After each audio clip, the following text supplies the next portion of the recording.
Inaresto ng mga operatiba ng National Bureau of Investigation ang isang babae dahil sa panloloko umano sa kanyang mga kasosyo sa negosyo.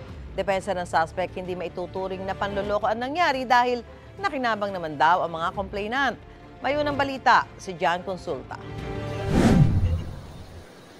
Paglabas sa courtroom na ito sa Manila RTC matapos ang kanyang hearing, agad sinalubong ng mga ahente ng NBI Organized and Transnational Crime Division ang kanilang target.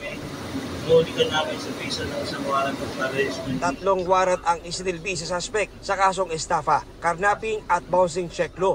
Yung modus nitong subject ay parang kinaibigan sila at pinag-invest sila sa isang catering service.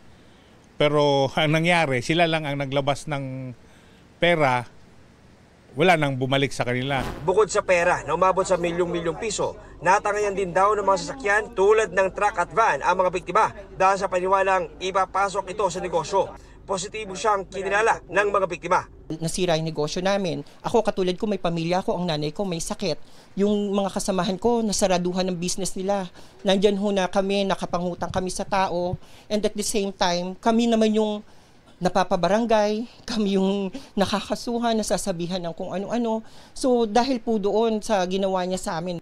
Pero depensa ng suspect. Hindi po ibig sabihin na nanloko ka o nang scam ka kasi nakinabang po sila sa mga yan. Nahuli na rin siya dati, hindi umano. Noong 2016, nahuli na rin siya sa Rentangay. Marami na siyang previous cases. Karamihan ng kaso niya, stapa. Nakakulong ngayon ang suspect sa NBI QC.